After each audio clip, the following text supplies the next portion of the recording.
본격적으로 선거 국면에 들어갔는데 조금 준비는 어떻게 잘 하고 계신지 궁금합니다.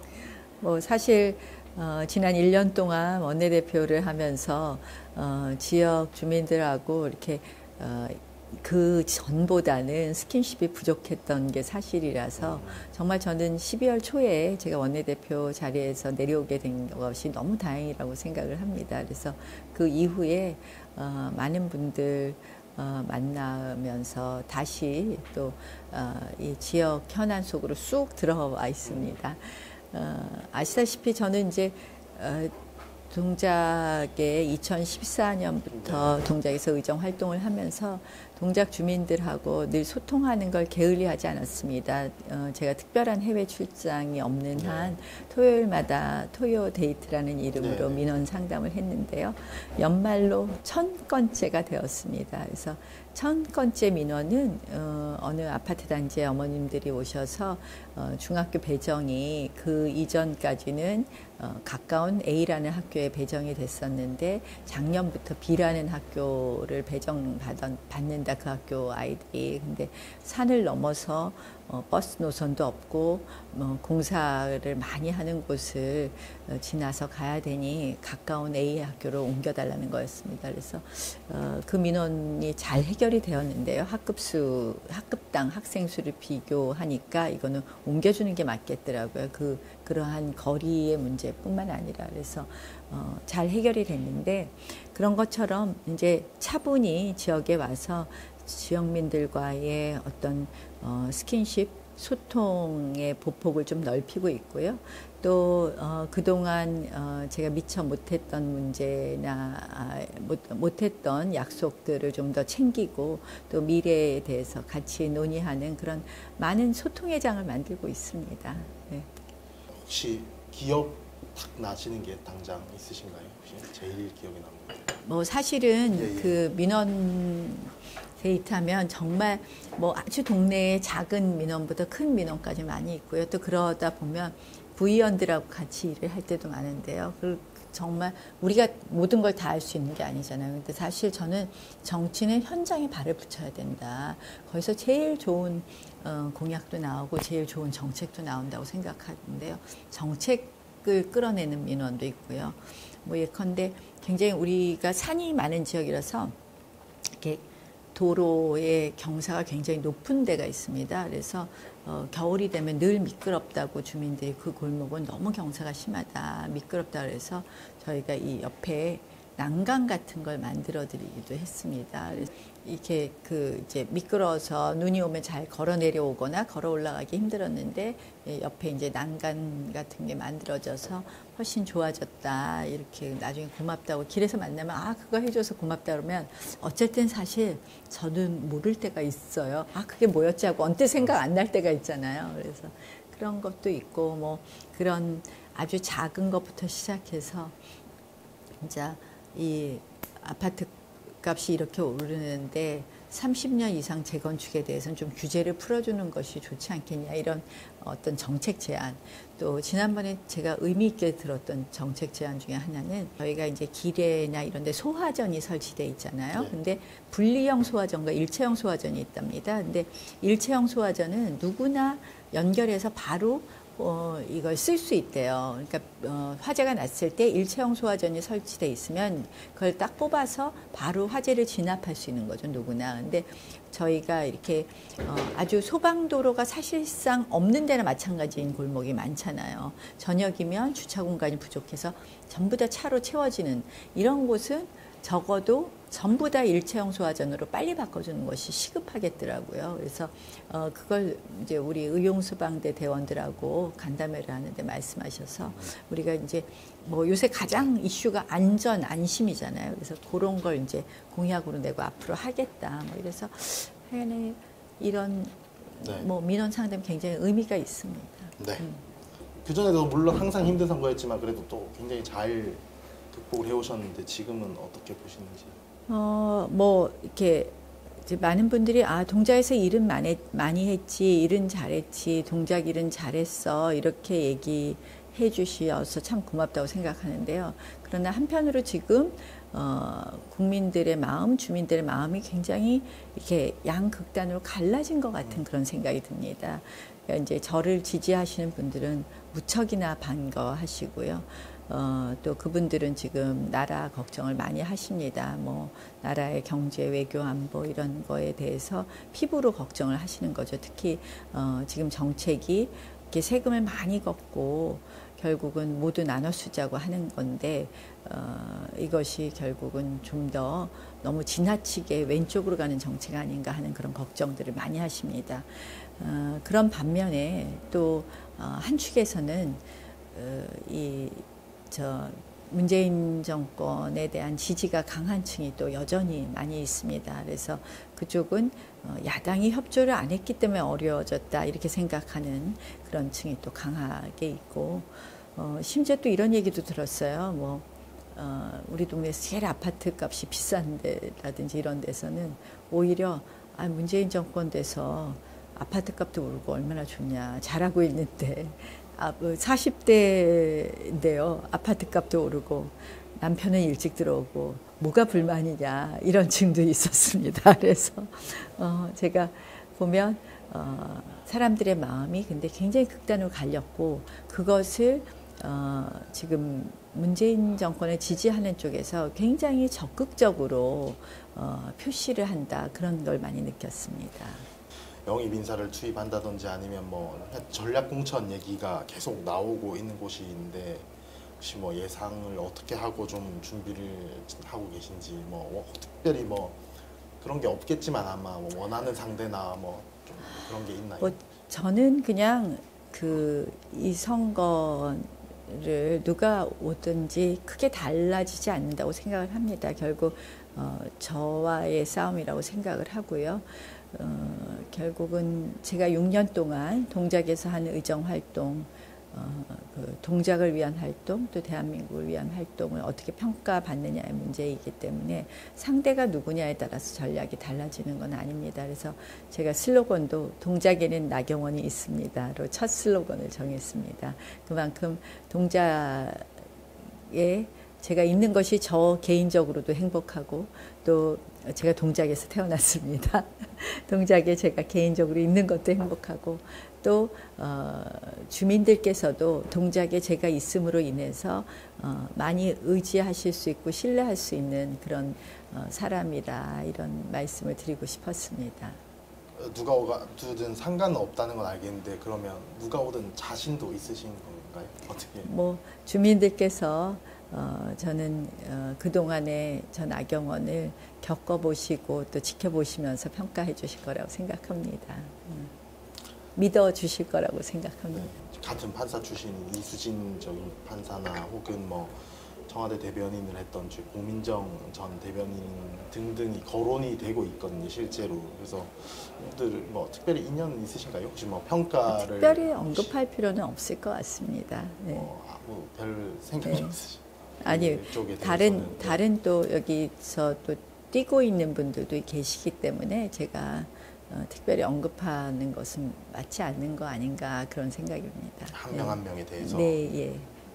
지금 뭐 제일 큰 거는 지금 보수 통합 그리고 저희 유승민 의원과 한교안 대표가 만나서 뭐 어떻게 할 건지 그리고 뭐 지금 불출마도 얼마 지난 주말에 했었는데 요거는 좀 어떻게 상황을 보고 계신지 평가하시는지 궁금합니다. 뭐 보수 통합의 큰 방향은 지금 바른 방향으로 가고 있다고 생각을 합니다. 이제 뭐 다행히 저희 뭐 지난 주말을 기점으로 해서 통합의 큰 가닥이 잡혀져 있고요. 지금 속도를 내고 있다고 봅니다. 뭐 황교안 대표나 유승민 의원이나 이번에 그래도 현명한 결정들을 해주셨다 그렇게 생각을 합니다. 특히 이제 황교안 대표로서는 용감하게 나서서 싸워야 되는 용장의 위치에 계셨어야 되고 그런 면에서 이번에 종로에 가서 하해 주시겠다는 건 매우 고마운 일이라고 생각을 합니다. 그래서 황교안 대표 또 그리고 이제 유승민 의원께서는 이 통합에 있어서 괜히 이것이 사사로운 것으로 걸림돌이 되지 않게 본인 스스로 내려놓는 그런 결정을 해서 전체적인 통합의 그림은 잘 가고 있다. 결국 국민들께서 지금 다 하시는 말씀이 정말 어렵고 정말 대한민국 이대로는 안 된다. 대한민국 지켜달라 하면서 다만 통합이 안 되면 정말 어렵지 않겠느냐 하는 그런 걱정을 하셨는데요. 큰 가닥은 잡혀서 다행이라고 생각합니다. 이 두 분의 이 행보, 그러니까 종로 출마나 이제 유승민 의원의 불출마 선언과 뭐 통합 합류 이런 것들이 지금 수도권에 계시니까 특히 이제 한국당한테는 쉽지 않은 곳이잖아요. 수도권 전체가 도움이 많이 수도권 선거에 도움이 될 거라고 보시나요? 일단은 뭐 내려놓음이 보였기 때문에 저는 수도권 선거에 큰 도움이 될 거다 이렇게 보고 있습니다. 개인적으로 궁금한데 유승민 의원이 출마를 하는 게 더 도움될까요? 수도권 어딘가에 중요한 곳에 아니면 그냥 지금처럼? 저는 사실은 유승민 의원이 뭐 수도권에 출마하는 것도 나쁘지 않다 생각하는데 본인으로서는 또 본인 정치 여정이 있다고 생각합니다. 그래서 이번에 불출마 결단은 참으로 현명한 또 우리로서는 의미 있는 결단이었다고 생각합니다.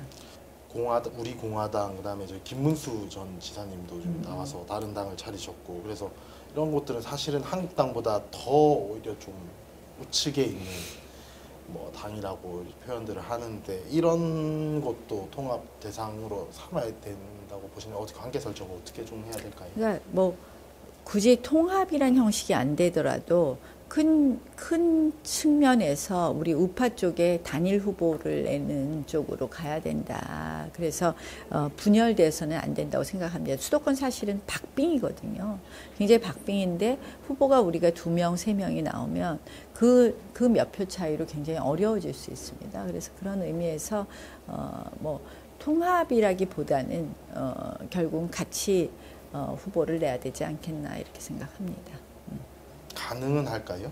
쪽에서? 뭐 가능한 방법이 있을 거라고 생각합니다. 큰 틀에서 결국은 적어도 문재인 정권이 계속 가서는 안 된다 이런 생각에 대해서는 다들 동의하기 때문에 큰 틀에서는 같이 갈 거라고 생각을 하고요. 특히 최근에 이 문재인 정권의 행보를 보면 울산시장 선거 개입 사건에 대해서 공소장을 끝까지 열지 않는 것을 보면 우리가 거기서 나타나는 그 이면의 함의를 다 알 수 있지 않습니까? 실질적으로 결국 대통령이 수차례 언급된 공소장이었습니다. 결국은 이 선거 개입이라는 것은 어떻게 보면 자유민주주의의 핵심을 훼손시키는 거 아니겠습니까? 그래서 뭐 이러한 진짜 이거는 뭐 다른 말이 필요 없죠. 이것이 바로 독재라고 표현할 수 있는 부분이기 때문에 여기에 대한 위기의식이 매우 강하다고 생각을 하고요. 그런 의미에서는 이번에 후보가 분열되는 일은 결국은 문재인 정권 좋은 일을 하는 건데 그렇게 하겠느냐. 결국은 후보를 단일화하는 과정을 거칠 것이다. 이렇게 생각합니다. 지금 좀 떨어져 있는 안철수 뭐 전 대표나 이런 분들도 가능할까요? 저는 뭐 예전부터 안철수 대표부터 정말 우리 맨 오른쪽에 있는 분들까지 다 같이 해야 된다고 늘 얘기를 했는데 실질적으로 안철수 대표는 지금 이제 결이 다른 쪽으로 가고 계세요. 그래서 안철수 대표까지 같이 하기는 어려운 상황이 지금 돼버리지 않았나. 물론 저희는 계속 노력을 하겠습니다만 그런 상황이 되지 않았나 그런 아쉬움이 있습니다. 결이 다르다면 안철수 대표는 저쪽으로 가시려고 하는 그러니까 걸까요? 이제 길을? 뭐 본인이 세력 기반을 만들려는 것도 좀 다른 뭐 이렇게 자꾸 지역에 좀 의존하는 것처럼 보이는 부분도 있고요. 그래서 과연 우리하고 큰 가치를 같이 하실 수 있는지 그런 걱정입니다만 하여간에 귀국하면서 첫 일성은 문재인 정권에 대한 견제를 말씀하셨으니까 저는 큰 틀에서는 같이 하셨으면 하는 그런 바람입니다. 지난해 말씀하신 것처럼 이제 지난해에는 원내대표라는 이제 큰 중책을 맡으시는 바람에 그러니까 득이었는지 실이었는지 저는 개인적인 생각은 잘 모르겠더라고요. 뭐 외부적인 평가야 갈릴 수 있겠지만 대표님은 어떻게 생각하세요? 뭐 저 개인적으로 굉장히 정치적으로 중요한 시기 또 어려운 시기에 중책을 맡아서 뭐 정말 뭐 할 수 있는 최선을 다한 시기였습니다. 그래서 어떻게 보면 저는 뭐 일찌감치 이 정부가 이 좌파의 성향을 강하게 가지고 있는 좌파 정권이라는 부분도 규정을 했고 지금 가는 것이 소위 21세기 신독재 국가의 단계를 거치고 있다는 말씀도 지적을 한 것처럼 제가 교섭단체 대표연설에서 뭐 김정은의 수석 대변인으로 많은 분들이 기억하시겠지만 그런 어떻게 보면 우리 대한민국의 헌법 가치 속에서 이 정권이 해서는 안 되는 일을 하는 것에 대한 강한 경고를 하고 미리 그 부분에 대해서 뭐 언급하고 또 그러한 것을 조금이라도 바로잡고자 하는 노력을 하는 아주 귀한 시간이었습니다. 그것이 뭐 저 개인적으로 또 우리 대한민국을 위해서 참으로 의미 있는 일이었다고 생각을 하는데 실질적으로 이제 우리 지역 같은 경우에서는 제가 이제 워낙 이제 우리 지역 주민들은 또 민주당을 좋아하시는 분들도 많고 그러기 때문에 또 그런 면에서는 좀 다소 손해 본 것이 아닌가 너무 강한 이미지로 왜 이렇게 그렇게 독하게 해야 돼? 뭐 이렇게 하시는 분들이 계시더라고요. 근데 이제 정말 엄중한 시기고 정말 엄혹한 시기였기 때문에 야당 원내대표로서는 할 수밖에 없었던 일이고 또 그렇게 하는 것이 맞았다고 생각을 합니다. 대표님 본인 선거에서는 좀 손해를 지금부터 다시 이제 주민들의 마음, 주민들께 저의 진심을 전하는 것이 중요하겠죠. 네. 만회를 해나간 황교안 대표에 대한 어떤 뭐 서운함 같은 것들이 혹시 남아있진 않을까. 뭐 정치인 다 사람이잖아요. 이제 물론 이제 엄청 오래 하셨지만 사람인데 이게 저 같으면 서운할 것 같아요. 저 같으면. 어떻게 해요, 혹시? 참 많은 생각을 하는 시간이었고요. 굉장히 제가 한 하루 정도 고민을 했는데요. 그래서 그런 어떤 절차에 대한 이야기, 뭐 당원 당규에 대한 이야기, 할 수 있는 이야기는 참 많이 있고 또 제가 그 절차를 넘어선 이야기도 할 이야기가 많지만 지금은 우리가 참 중요한 4.15 총선을 앞두고 있기 때문에 모두 가슴에 묻는 것이 맞다고 생각합니다. 아까 저 얘기하다가 지나간 건데 하여튼 원내대표 하실 때 제일 큰 게 이제 패스트 트랙 관련해서 이제 굉장히 뭐 많이 싸움도 하시고 하셨는데 이때 이제 수사나 기소 대상이 된 의원들에 대해서 뭐 그때 당시 원내대표로서 어떤 책임감을 느끼셨으니까 뭐 공천에서 배려를 좀 해야 되는 거 아닌가 이런 취지의 말씀도 하셨던데 혹시 뭐 이에 대해서는 현재 생각은 어떠신지?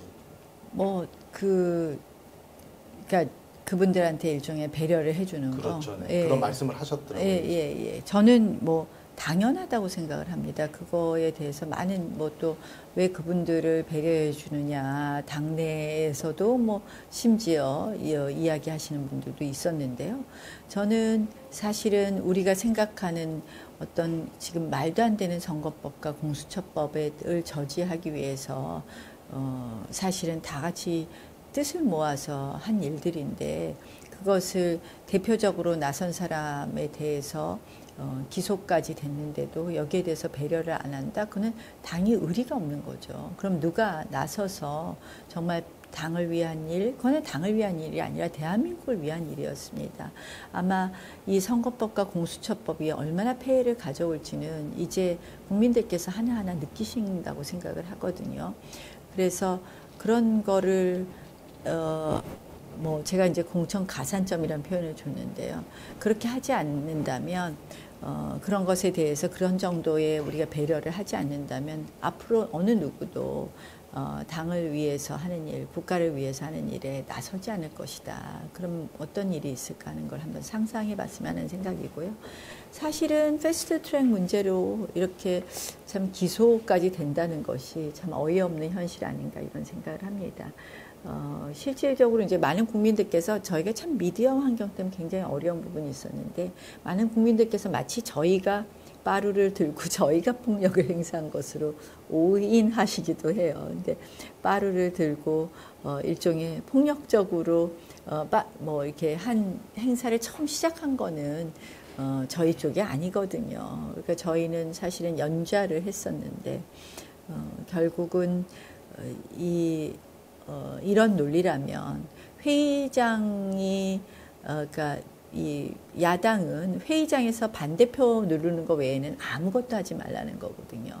근데 여당이 그때 했던 모든 일은 전부 다 불법적인 과정이었습니다. 불법적으로 선거법을 뭐 사보임을 두 분 의원을 사보임하면서 불법적으로 이걸 패스트트랙에 상정하고 불법적으로 날치기 의결을 하고 한 건데, 그렇게 돼도 그냥 방망이를 두드려 버리면 그냥 안건으로 성립하고 그것이 법률안이 되고 있는데, 그 현실에서 우리는 그러면 전부 다 부표만 눌러야 되는 건지, 정말 이거는 법을 잘못 적용했구나, 또 법도 너무 비탄력적으로 만들어졌구나 하는 생각을 하게 합니다. 뭐 예를 들면 빠루 여신이니 뭐 이런 이제 그런 것들을 보면은 어떠세요? 사실은 이 뭐 워낙 제가 이제 미디어 환경을 얘기했지만, 저희가 참 미디어 환경도 안 좋고 그동안 뭐 저희한테 씌워진 부정적인 것이 참 많은 것 같습니다. 그래서 뭐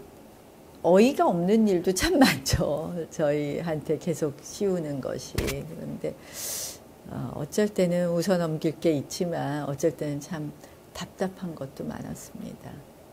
이렇게 속을 확 보여드릴 수도 없고, 그 실질적으로 뭐 그러니까 자꾸 무조건 이렇게 꼬투리를 잡아서 막 이상하게 만드는 게 많았거든요. 그래서 참 어려웠던 한 해예요. 그런 부분에 있어서는. 컷오프 공천 얘기를 했으니까 특히나 저기 특정 지역이나 아니면 저기 당 대표를 지내셨던 뭐 이런 중량감 있는 분들에 대해서 지금 말씀이 지금 현재 많이 나오고 있는데 어떻게 하셨으면 좋겠는지, 뭐 홍준표 대표나 이런 분들 그 위치에 있었던 분들은 그 역할을 좀 더 해주셔야 되는 것이 당연히 있다고 생각을 하고요. 이게 이제 전체적으로 종합적으로 결정되어야 될 거라고 생각을 합니다. 뭐 홍준표 대표는 홍준표 대표 다음 주쯤 되면 상황이 끝났을 것 같은데, 그러니까 이거 인터뷰가 저게 나가잖아요. 다음 주에 나오죠. 같으신데 홍 대표는 거기 공천 안 드릴 거예요. 아니 그거 본인도 그렇게 생각하시는 그리고 본인은 무소속 출마를 하지 않겠어요. 참 불행한 일이죠. 사실은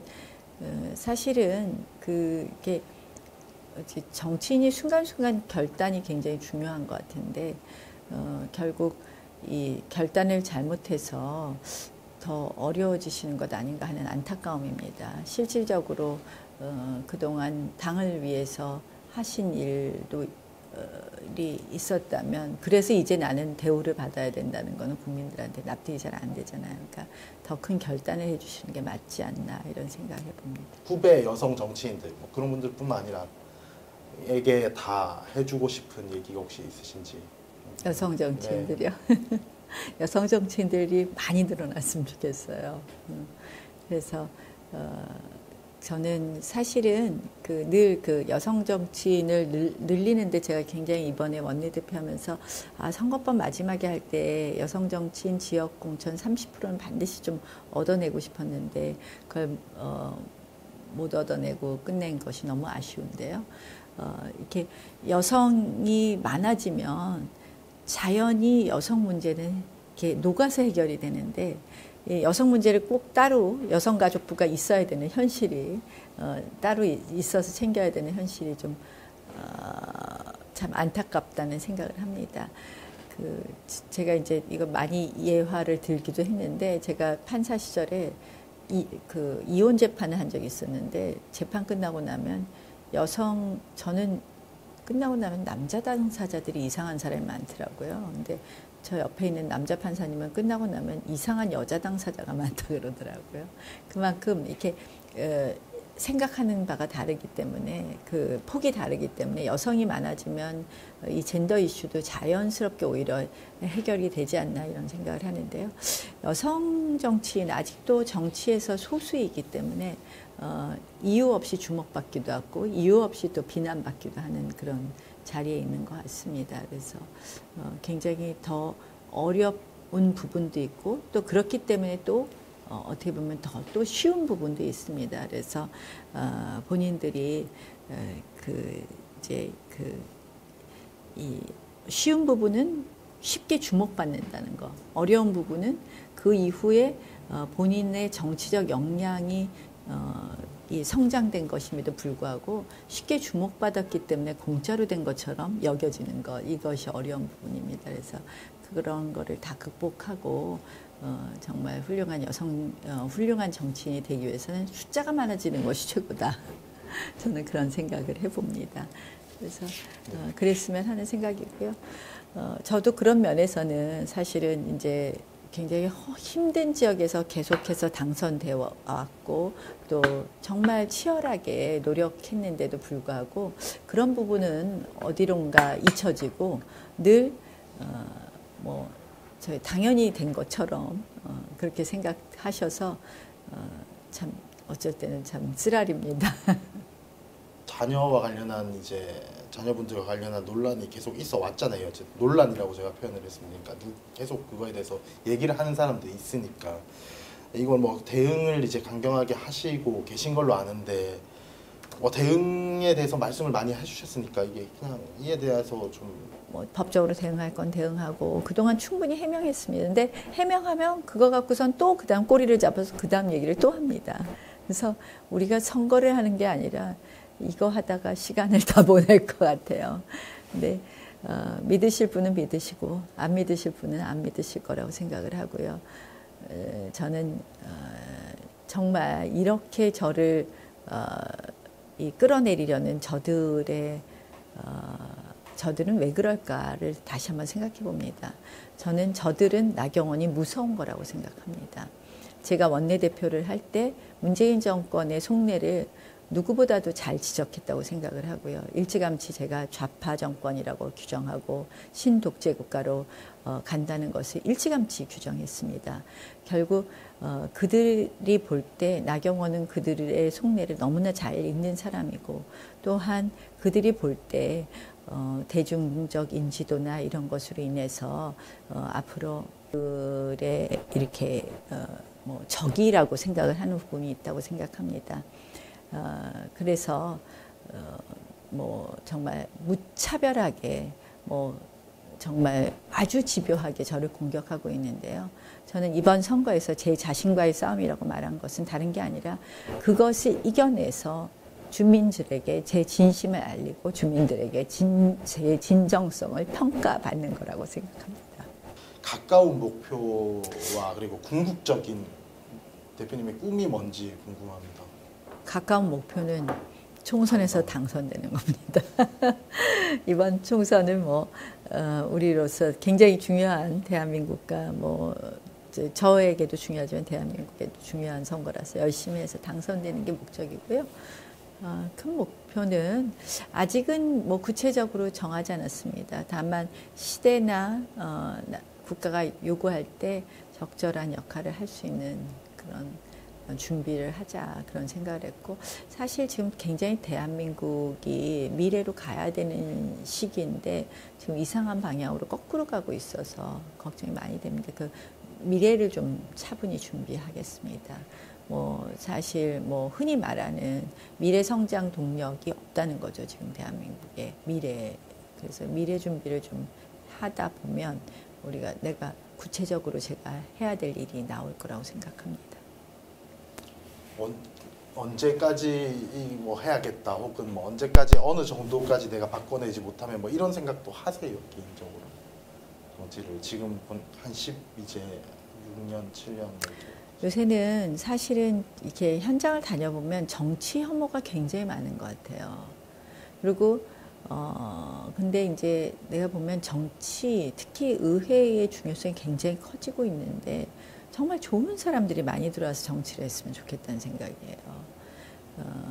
그래서 이 정치 혐오가 팽배해져 있는 이 현실은 참 불행한 현실이라서 이러한 걸 좀 바꾸고 싶은 거예요. 그거는 이제 결국 우리도 바뀌어야 될 것이고, 그 다음에 물론 이제 그 과정에서 소통의 방법에 뭐가 있나 이런 생각도 많이 하는데요. 그래서 좀 정치가 이 미래의 보탬이 되는 정치가 대한민국 미래를 발목 잡는 것이 아니라 미래의 보탬이 되는 그런 정치가 돼야 되는데 지금 진영 논리의 정치가 너무 나는 문재인 정권이 가장 잘못하는 것 중에 하나가 편을 나누는 진영 논리의 정치를 하고 있다고 보고요. 그 진영 논리의 정치가 결국 대한민국 미래의 발목을 잡는 방향으로 나라 전체 정책이 운영되고 있다. 그래서 그런 면에서 좀 다시 그걸 원상복귀하고 싶은 게 제 소망이고요. 제가 사실은 야당일 때 정치를 시작했습니다. 그때 저는 그 당시 여당의 정치로는 어렵다 생각해서 정권을 교체하기 위해서 들어왔는데 다시 정권 교체를 당했습니다. 그래서 제가 우리 보수 정권 9년 동안 뭘 잘못했느냐 생각을 해보면 참 잘못한 것도 많더라고요. 해야 될 일을 안 했던 것이 많습니다. 그래서 어떻게 보면 국정농단이라는 그런 어마어마한 사건도 있었지만 실질적으로 보수 정권 9년 동안 해야 될 일을 안 한 게 있어서 정권이 교체될 수밖에 없었다고 생각을 하고 그래서 지금 야당을 해보고 여당을 해보고 다시 야당에 온 지금 이 상황에서 그때 국정농단만큼이나 또 다른 국정농단이 지금 벌어지고 있고 진영 논리가 더욱 판을 치면서 그 정치를 갈라치기를 하는 정치가 지금 너무나 횡행하고 있습니다. 한마디로 정의의 개념을 바꾼다. 전 진중권 씨가 요새 한 말이 굉장히 와닿던데 그렇게까지 하면서 지금 이 대한민국 사회가 이상한 정말 저는 사회주의적인 사회로 간다. 그렇게 가고 있는데요. 그래서 이것을 다시 바로잡는 일을 해야 되는 게 내 소명이 아닌가 하는 생각을 해요. 마지막 질문입니다. 네. 현 정권의 실정에 대해서 문제 제기를 많이 하고 계신데 중에 가장 큰 문제라고 생각하시는 게 어떤 건지 궁금합니다. 반헌법적이라는 거죠. 결국 헌법 가치를 부정하는 일을 서슴지 않고 있는 것이 가장 큰 문제라고 생각을 합니다. 정치, 경제, 외교, 안보 이것이 바로 다 반헌법적인 것에서 나오는 문제다. 정치, 경제, 외교, 안보의 문제가. 대표적인 것으로 요새 부동산에 관한 이야기를 많이 합니다. 이 정권 들어서서 토지 공유제, 토지 국유화 이런 말을 슬쩍슬쩍 하다 빼고 했었습니다. 헌법을 개정하면서. 그러다 드디어 이번 부동산 대책이 나오면서 일부 지자체장은 부동산 공유제를 얘기하고 또 청와대 정무수석은 토지거래 허가제를 얘기하고 지금 다시 한번 이인영 원내대표가 이제 21대가 돼서 의석수를 많이 확보하면 이 토지 공개념이라고 표현하는 것 이상의 실질적인 토지 공유제를 언급한 것으로 알고 있습니다. 결국은 이 정부의 정책은 저는 좌파 사회주의적으로 가고 있다고 밖에 지적할 수가 없고 또 그 과정에서 또 하나의 문제는 역시 지금 일어나는 모든 현상에 있어서 정의를 독점하고 정의와 진실을 이것을 거꾸로 하면서 실질적으로 이 국민들의 눈과 귀를 틀어막는 그러한 공소장을 공개하지 않는다든지 이런 식으로 틀어막는 방법의 독재주의적인 독재국가로 가고 있다라는 점을 지적하지 않을 수 없다. 반헌법적이라는 게 그 이유시겠죠, 당연히. 어떻게 해야 되나요? 저는 사실은 이 대통령 탄핵을 또 한 번 하는 그런 불행한 역사가 반복되어서는 안 된다고 생각하지만 이 정부가 그렇게 헌법 가치를 계속해서 서슴지 않고 파괴한다면 국민들이 결단하실 날이 오지 않을까 이렇게 생각합니다. 결단이라면 제일 큰 방법은 방금 말씀하신 탄핵 같은 것들. 국민들이 결단하시겠죠. 그런 방법이 있을 수 있겠죠. 강남 4구 인류 동작 저 나경원이 완성하겠습니다. 동작에는 나경원이 있습니다.